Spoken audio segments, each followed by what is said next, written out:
porque vais a grabar un mini cortometraje con él, con la C80 y más material Canon. Año que había como... Vale, habéis dicho de no plata. Bueno, pues me está mal porque creo que ha habido un pequeño malentendido, no nos hemos comunicado muy bien. Os cuento un poco, Jaime, tenemos aquí, que por cierto, muchas gracias Jaime por el dato. Nos conocemos desde hace tiempo y hace unos meses pues descubrí que además del tema de cámaras tenemos algo en común y es que a los dos nos gustan las motos. Así que nada, me dijo, oye, ¿podría dar una charla? Y dijo, hostia, no sabía que tal de motos. Así que bueno, pues yo he traído pues un tema que igual no es el que tocaba. Entonces la semana pasada yo dije, bueno, no sabía que estás tan metido, te paso la presentación y me dijo, no, no, que no va de motos el tema, que va de calamares. Y yo, bueno, pues no entendía de calamares. Empieza por C, por A, pero...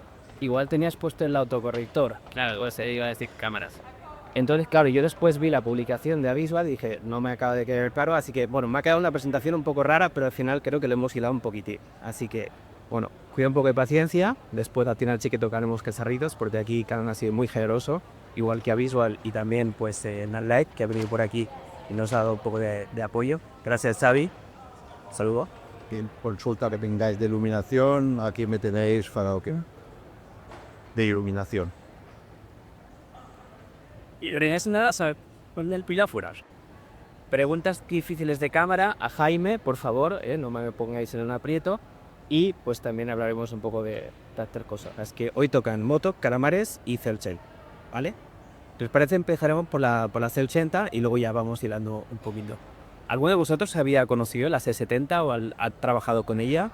Levanta la mano, tímidos, sí, no, ¿vale? ¿Alguno por ahí? Muy bien. Vale, pues verás que hay algunas diferencias, ¿vale? ¿Os suena el juego de las 7 diferencias? Lo veis aquí en pantalla. ¿Qué cosas veis? Así, a priori. Distintas. El sensor, ¿qué le pasa? Bastante más grande, ¿no? Yo creo que le han dado aquí un poco de esteroides y es una de las diferencias principales que tenemos. Y es que realmente, exceptuando la 5C, si no me equivoco, es la primera de la línea Cine que apuesta ya por un sensor full sail. Entonces, bueno, pues no. Es una de las características. Para mí, os explicaré las que son mis favoritas de novedades, porque si no estaríamos aquí toda la mañana y además las certificaciones están en la web, además es una web muy chula. Pero mis favoritas son, primero, el sensor mucho más grande. Segundo, este montito que tiene arriba, ¿vale? Si ves también a nivel de diferencias, es una de las cosas que más habíamos pedido, es que alguien ha trabajado en la 70 ya me está diciendo que sí con la cabeza, y es que Canon, gracias por escucharme, nos habéis puesto SDI. ¿Y qué? Un aplauso, Canon, gracias por hacernos caso. Otra cosa que también yo había pedido, y esto es más personal, es que le han puesto wifi. A mí es algo que, bueno, pues puede parecer que no es muy importante, pero si estás trabajando en un equipo pequeñito, reducido, la verdad es que poder no solo monitorizar tu cámara con el móvil directamente y también controlarla de forma remota, pues la verdad es que es una ayuda. Tenemos transmisores, tenemos de más que soy, pero si me viene incluido y gratis, pues hoy es maravilloso. Y además crea un hotspot, es decir, no pasamos por una aplicación, nos podemos conectar directamente por navegador. Entonces, no es lo mismo que nos han presentado nuestros compañeros ahora mismo, ¿vale? Es decir, llegamos solo donde llega el wifi, no podemos mandar la señal a la otra parte del mundo, para eso tenéis su solución, pero en nuestro caso no podéis muy bien. Más cositas, hablaremos después de la triple ISO, que eso a todo el mundo le interesa, a mí también, hablaremos después de ello. Nueva pantalla, sobre todo con la bisagra mejorada y con seguro. Y termino algo por ahí. Y después, ¿qué más? Y una zapatilla inteligente, no sé si os suena, algunas interfaces de audio externas, y aunque la cámara viene bastante servida, graba habitualmente con 4 canales de audio, tiene entrada mini jack, 2 minis XLR.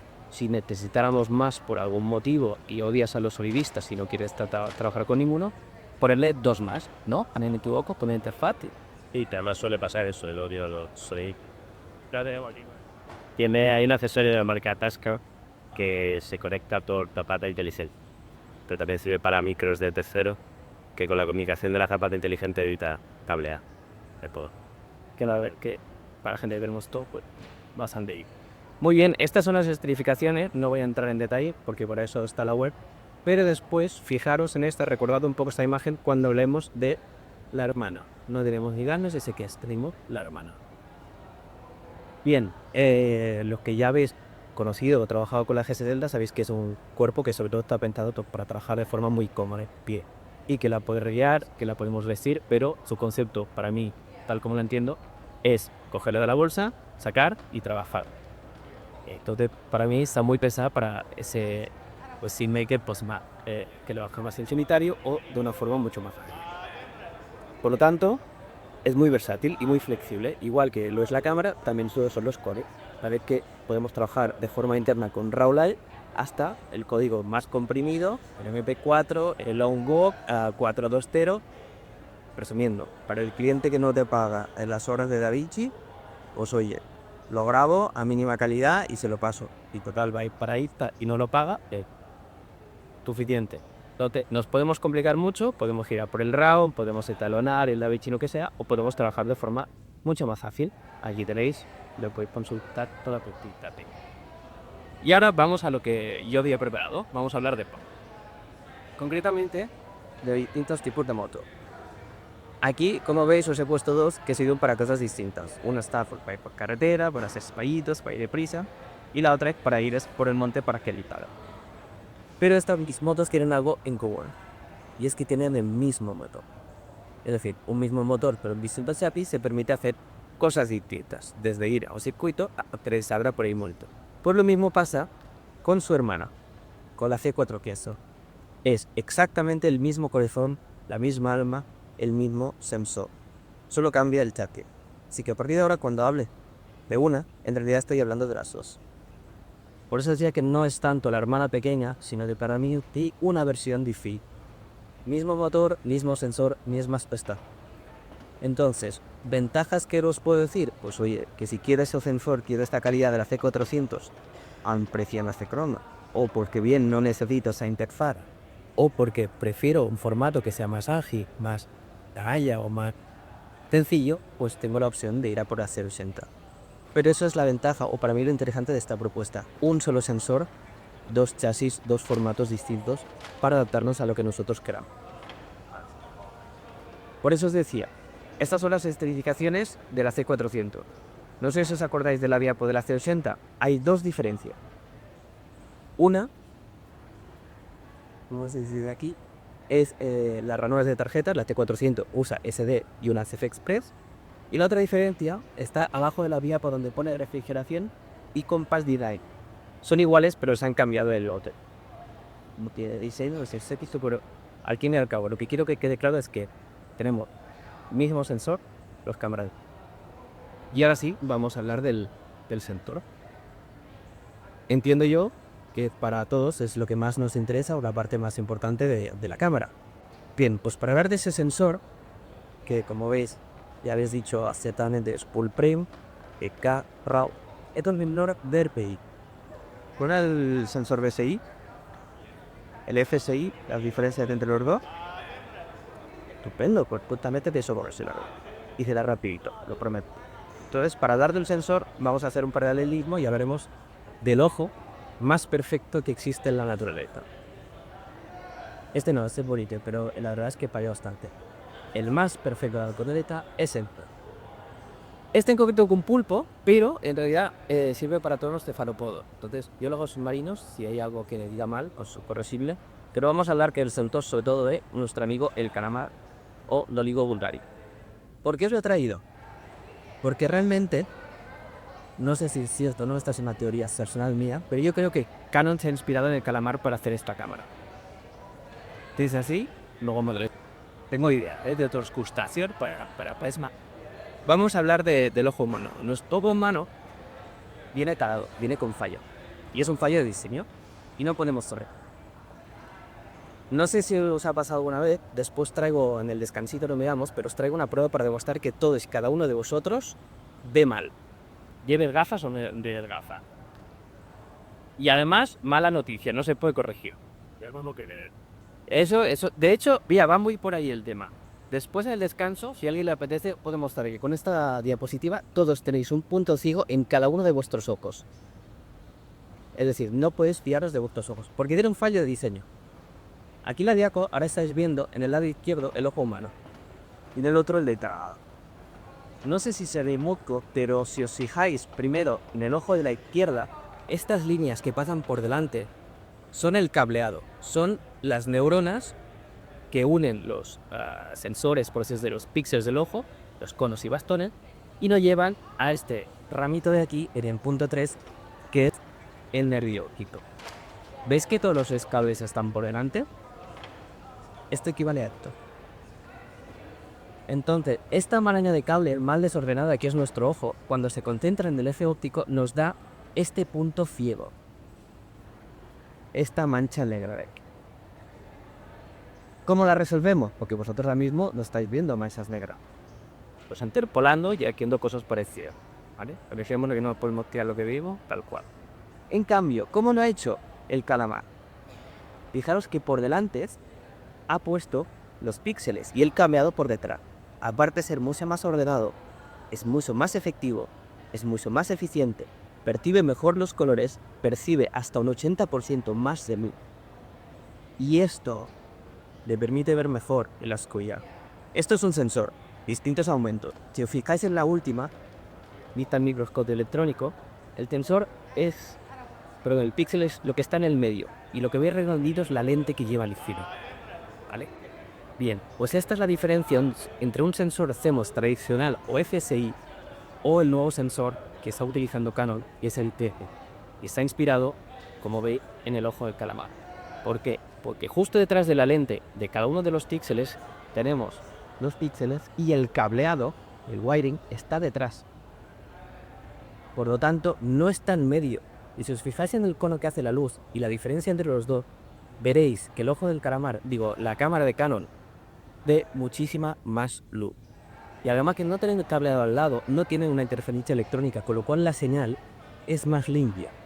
El SMR, hace el ratio de señal versus ruido, es mucho menor. Así que gracias Calamare, ¿vale? Y muy bien Canon por copiar el que es el mejor ojo en la película. También gracias a este diseño ha permitido hacer algo que no habíamos visto hasta ahora. Al poner el cableado detrás, ya no me preocupa cuánto cable meto. Ya no molesta, así que meter el que quieras. ¿Cuánto? Pues ¿sabes qué?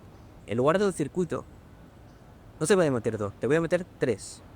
Y gracias a meter 3 circuitos distintos, puedo tener lo que representa y es característico de este sensor. Y es la triple ISO base.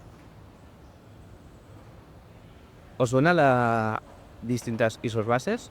Sí, habíamos oído 2 bases. Ah, está bien, bonito, gracias. Ahora vamos a por la tercera. Bien, ¿cómo funciona? El píxel, cuando recibe la luz, sabéis que a través de un circuito que es analógico, lo convierte esa señal analógica en uno digital. Bien, cuando ve que esa señal es débil, nosotros podemos decirle, oye, en lugar de ir por la carretera, vete por la autopista, que tiene más carriles, y podrás ir más deprisa. Es decir, podrás darme una señal más potente. Si tengo una señal electrónica más potente, tendré más diferencia entre el ruido y la señal, es decir, menos ruido. Entonces, gracias a este diseño, puedo tener la triple ISO. ¿Qué ocurre? Pues bueno, conforme la tecnología va creciendo, nosotros como técnicos también tenemos que crecer y tenemos que aprender un poco más. Entonces hay ciertos mitos, ¿vale?, entre los cuales me incluyo, que quitar, que desmontar un poquitín. Así que tengo unas cuantas patas para Pepe. Estos son cosas que más o menos vos estáis de acuerdo conmigo. Vamos a cuestionarlas hoy un poco. Cuanto más subo la ISO, más ruido tengo. Los que son alumnos míos ya saben, la respuesta es siempre depende. Luego ya veremos depende de qué, ¿vale? Cuanto más luz tengo, donde lo voy a grabar, menos ISO tengo que poner. Ah, ahí depende muy rápido, así me gusta. Y cuanto más oscuro lo he puesto, más ISO debo meterles. Ahí. Muy bien, aprobados todos. ¿Ves qué bien? Uy, mira, apago esto, ya que está. Bien, pues vamos a ver. Hemos repasado ya un poco si suena la definición de ruido. Necesito explicarla para optar todos un poco la misma página y luego seguir. Tenéis claro esto, ¿no? Que lo que importa es la señal, el pico de arriba, y lo de abajo es lo malo, ¿no? Es el ruido que tengo. Cualquier dispositivo electrónico, sea el que sea, mete ruido. ¿vale? Es su naturaleza. No vamos a entrar en esta parte física, sobre todo porque soy de Brasil, si hay alguien que quite aquí, puedes subir y contarlo, ¿vale? Entonces, una de las cosas que yo hago como persona friki y que además yo he hecho para que os ahorréis esa molestia, ¿vale? He hecho unas pruebas de tapa o dark play, que queda más fancy, pero básicamente es grabar con la tapa cerrada, ¿vale? Esto es algo que yo aconsejo hacer cada cámara nueva, ya no que te compres, sino que vayas a usar. Más que nada para conocer cuál es el ruido propio y el interno de cada sensor. Entonces, para ahorraros la molestia, ¿vale? Pues ya lo hice yo. Y lo podéis copiar. Vale, habrá algunas limitaciones, ¿vale? No sé si lo veis, seguramente lo veis un pimiento, ¿vale? Ahora pondremos otra diapositiva. Pero aquí lo que estáis viendo es la captura, el dark frame, de cada una de las ISOs bases de la cámara. ¿De cuál? La C80 o la 400. Efectivamente, es la misma. Así que, luego lo averiguáis. Muy bien. Voy a hacer algo que, perdón, Canos, perdón, Jaime, que es mentira, ¿vale? Este no es el ruido de la cámara. Esto he aumentado un 500% para que se pueda ver en las pantallas, ¿vale? Y lo que quiero que veáis con esto es el ruido de real y este es el ruido aumentado para verlo aquí. Uy, y lo que quiero que veáis es esto. Arriba tenéis las bases. Entonces, primer mito. Cuanto más subo la ISO, más ruido tengo. ¿Qué veis aquí? ¿Cuál es la base que tiene menos ruido? La alta. ¿Cuánto más alta? 12.800. ¿Cuántos pasos van de 800 a 12.800? Lo digo rápido, un porrón. No sé, son un montón. Yo lo he puesto, no se ve letras, ya lo he dicho. Pero son un montón. Entonces, fíjate que subiendo muchísimo la ISO, es decir, utilizando ese circuito alternativo que me permite la estructura de ojo de calamar, puedo tener la misma ISO 3200 y que esa ISO 3200, mientras que en 800 de base me daba un ruido que parece la tele sin sintonizar, de repente tengo algo que es utilizable. Recordemos que esto en realidad, o sea, es negro, ¿vale? Esto es esto, pero aquí no vais a ver nada. Aquí sí. Entonces, primer mito, lo de que cuanto más subo la ISO, más ruido tengo, pues ya no es cierto. Ahora depende de la ISO base. Así que a veces para tener menos ruido lo que tengo que hacer es subir la ISO. Vale, este ya es una comparativa que os la voy a aumentar otra vez. Esto, ¿alguien ve relieve aquí? Está negro. Bien, debe ser negro, perfecto. Pero incluso así, si alguien lo ve, tiene un ojo de lince. Pero en principio esto es aumentado otra vez 500%. ¿Veis diferencias de ruido? ¿Dónde? Está muy aumentado y muy forzado. Realmente sí se ve, hay algo de diferencia. Entonces ese mito, entre comillas, pues algo de razón tiene. Así que es verdad que cuanto más subimos la base, algo más de ruido tenemos, pero muy poquito. Y aquí lo que he hecho es seguir un consejo que me dio Jaime, y es para llegar a ciertas ISOs, no es lo mismo desde donde vengas. Es decir, si yo por ejemplo quiero un ISO 800, o perdón, un ISO 1600, es mejor poner una base 3200 y bajar que no poner una base 800 y subir. ¿Sí? Ahí estoy forzando el sensor, no estoy utilizando la capacidad de la segunda base, etc. Y esto realmente es crítico. Entonces, si habéis visto reviews, habéis leído, es posible que hayáis oído decir, no, es que la cámara está muy bien o tiene muy bien, pero tiene mucho ruido. Bueno, pues mi consejo es que cojáis un poco, entre comillas, todo lo que leáis. Y lo suyo es probarlo. Lo que yo os diría es una cámara que tiene la posibilidad, y es increíble poder trabajar con estas bases, pero no es una cámara para mí, para cualquiera. Hay que saber lo que estamos haciendo. Es una cámara que, dicho de otro modo, es una cámara que en buenas manos puedes hacer maravilla. En malas manos, pues, podemos meter el remo de forma espectacular. Entonces, ¿la cámara tiene ruido a ISO 1600? Pues depende. Depende de la base que le hayas puesto, amigo mío. Esto que he hecho aquí es una prueba para mí del sweet spot o los puntos de relación de entre ISO y base que me daba una señal más limpia. No hablo de rango dinámico, no hablo de otras cosas, hablo puramente de ruido y de señal, ¿vale? Esto, el negro puro, prácticamente sin ningún tipo de ruido base ni de señal, es lo máximo que consigues, la imagen más limpia. Entonces, si alguien te dice que esta cámara da ruido, no. Lo que pasa es que esta persona no sabe usarlo. O no tiene claro el concepto de triple ISO. Dicho esto, Para mí, si lo que quisierais es una imagen lo más limpia posible, sin nada de ruido, esto para mí son sus sweet spots. ¿No estás de acuerdo? ¿O no? Bien, eso sí, hemos hablado de ISO y de ruido. Vamos a hablar ahora de rango dinámico. ¿Vale? Aquí no tengo una carta Imatet, ya me gustaría, ¿vale? Así que son pruebas hechas en mi casa, ¿vale? En mi despacho. Así que físicas científicas no son, pero se han hecho con caro. Vale, aquí vais a ver unos planos, es básicamente una carta de grises más un espejo y lo que tenéis al lado pues es el monitor de onda. Entonces quiero que os fijéis, sobre todo, ya no solo en el número de pasos, sino en la diferencia que hay entre un salto, un tono de gris y otro.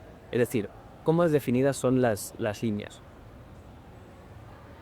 A mí no me gusta mucho hablar de rango dinámico en número de pasos porque no hay ninguna definición científica que pueda decir un paso es esto o de hasta aquí llega un paso. Entonces, el número de pasos de rango dinámico, ¿de qué depende? De la cantidad de ruido que tú estés dispuesto a tolerar.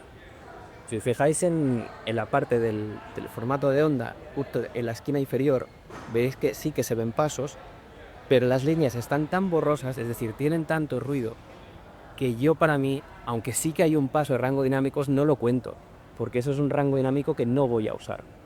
¿Sí? ¿Queda claro este concepto? Pues ahora, estos son las mismas gráficas, a 800, 3200, 3400, perdón, y 12000. Os las pongo en comparación. Si os fijáis y contáramos, tenemos prácticamente los mismos pasos. Lo que sí que es cierto es que pasan dos cosas. Primero, en las sombras, que sería la esquina inferior izquierda, ahí en ISO de 12800 sí que en esos pasos tenemos un poco más de ruido, pero estamos hablando de la penumbra más del negro, la penumbra más oscura imaginable, es decir, un gato de noche nadando en un pozo de petróleo, nada más negro, y la parte de arriba es un reflejo, es el sol directamente en un espejo. Entonces, ISO 800, si os fijáis, perdón, sorry. Vale, aquí tenemos algo de detalle. A medida que subimos, es posible que nos clipeen un poquito antes las altas luces. Mientras que si vamos a por las sombras, aquí sí que generamos un poco de detalle. Entonces, sí que nosotros podemos jugar con la triple ISO, pero hay que tener en cuenta que esto afectará al rango dinámico. Esta carta no es oficial, esta me la perdiera yo, ¿vale? Para que no le hagáis caso, pero son más o menos a oxímetro los pasos de rango dinámico que me ha dado. Entonces, la base ISO 800 sí me da un poco más de rango dinámico que la 3200 y la 2800. Pero ojo, sobre todo la diferencia es muy pequeña y en mi caso lo que me permite ganar subiendo la triple ISO a nivel de ruido, para mí hace que en realidad no esté perdiendo ese rango dinámico, de hecho lo estoy ganando. Pero bueno, para resumir todo esto y para ahorraros en trabajos de las pruebas, este es mi consejo personal, insisto, esto es algo totalmente subjetivo. ¿Cómo aconsejo yo trabajar con triple ISO? Pues con una gráfica que tampoco es oficial de Canon, pero esta, de hecho, os animo ya a publicarla. Si alguien no lo conoce, este es los recursos que pone a disposición Netflix, porque es verdad, se me ha olvidado comentarlo. Vale, tío. Este sensor estaba ligado, evidentemente, para hacer producciones de Netflix. ¿Cuál? ¿La C80 o la C400? Esa misma. Exacto, te ha quedado claro, ¿ves? Vale, pues aquí lo que veis es un gráfico que se parece bastante a lo que yo he calculado en casa, donde veis las diferencias de las bases, y aquí lo que quiero que os fijéis, porque esto no lo había encontrado en ningún otro sitio, es cómo es la distribución del rango dinámico. Fijaros en las tres bases, hay la barra del medio, ¿vale? Esta de aquí, que son las bases, las ISOs bases, ¿vale? ¿Veis que están enmarcadas? Esta nos da, se supone, el máximo de rango dinámico, ¿vale? Pero yo antes os he dicho que, por ejemplo, para tener la imagen más limpia, en base ISO 800, en lugar de disparar a 800, disparéis a 400. Eso nos daría una señal más limpia, correcto. Pero ¿qué ocurriría con el rango dinámico? Seguiríamos teniendo el mismo, pero sería un rango dinámico con una distribución diferente.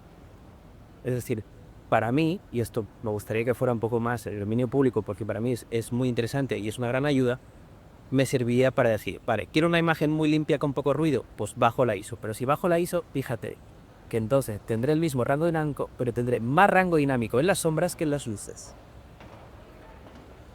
En cambio, si subo mucho la ISO, me voy a base 12800, Sigo teniendo los mismos stocks de rango dinámico, ¿vale? Pero cambia.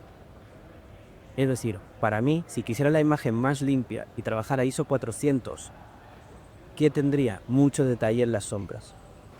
¿Cuándo quiero mucho detalle en las sombras? A oscuras. Entonces, ¿qué ISO tendría que poner a oscuras? ¿Una ISO alta o baja? ¿Es lo que solemos hacer? Yo. Vale. Yo quiero, por ejemplo, hacer una campaña de vestidos blancos de novia elidita a las 2 del mediodía en agosto. ¿Dónde voy a tener problema? ¿En las luces o en las sombras? ¿Qué ISO debería poner si me sobra luz? ¿Baja o alta? Pues yo aquí pondría, pues ISO 12800. Y un montón de ND, de hecho un filtro esto de soldador, catiza. Pues la triple ISO nos ofrece muchas ventajas, nos hace hacer cosas que antes eran impensables, pero nos obligan quizá a cuestionarnos un poco más lo que tenemos preconcebido. Sí, esto es lo único que quería deciros, tenemos una herramienta increíble, con unas capacidades increíbles, pero hay que saber usarla. No voy a explicar nada, que no sepamos todo, pero solo os animo pues a quizá cambiar un poco los hábitos que tenemos para sacar el máximo provecho de estas nuevas herramientas que nos tienen. Vale. Entonces, esto pequeño matiz. Lo de la triple ISO base, te he dicho, es cierto siempre y cuando trabajes en RAW, en Canon Log 2 o TVXQ. Si ya trabajamos con otros perfiles, aquí la ISO hay que cambiarla. Y las nativas son 400, 1500 y Kindle 400. Cosa que se acerca bastante más a la videología. Y si trabajamos en 709, las bases son 160, 640 y 2500. ¿Hay que acordarse de todo esto? Yo no puedo, pero ahora te lo digo. Pero gracias Canon por pensar en la gente como yo que no tiene memoria y nos han puesto un menú precioso que pone Pase ISO Auto Selection.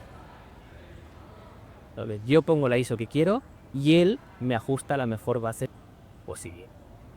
Así que gracias por hacerlo tan fácil. Porque como veis, cuando cambio el codel me cambia automáticamente las bases. Y además me lo recuerda por si va calando en mi memoria y algún día pues se me queda. ¿Vale? Así que quizá hay que tener en cuenta que para trabajar óptimamente el sensor no es con la que tener en cuenta la triple base en las bases o en función del code, pero no asustarse porque tenemos el modo fácil, ¿vale? Solo tenemos que entenderlo, no memorizarlo. Dicho esto, pues me gustaría enseñaros, son unos fragmentos muy pequeñitos de un trabajo que hice hace poquito con estas dos cámaras, además, se lo dejó Jaime, y os he puesto unas secuencias muy pequeñitas en las tres bases distintos, ¿vale? 800, 3400 y 12000. El sonido no está hecho, esto de hecho está todavía en montaje, hice un ensamblado rápido, así que no hagáis mucho caso, pero nos va a servir para no solo ver gráficas, sino para poder ver un poco el resultado. Muchas gracias, Paula. La rodamos, por cierto, con las Cineprime RDF, que muy amablemente han traído aquí y después podéis toquetear, ¿vale? Y que la verdad es que es un set que a mí personalmente me ha gustado. Mi parte de charla se ha acabado, gracias por el faro.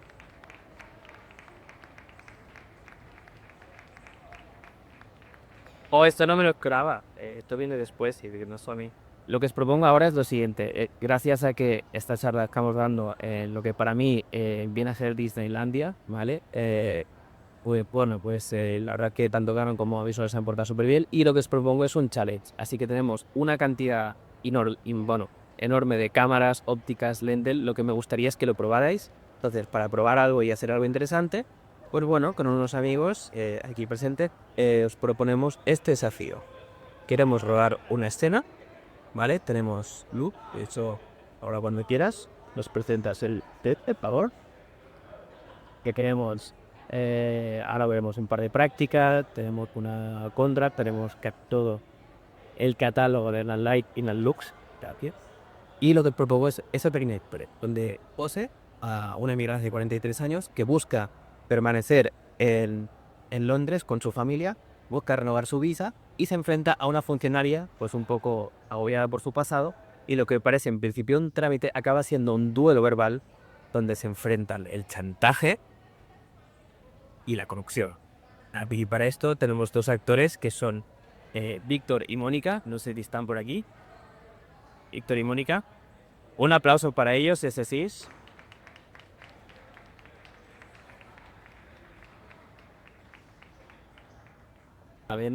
Y de hecho, mientras tanto, también dar la biografía pues, a Paula Raquel, a la otra Paula, a Elena Morelli, directora de arte, David Aguinaga, guionista y ayudante de dirección, y Hanjo Chao, un colorista que vendrá después. Así que gracias, Teo.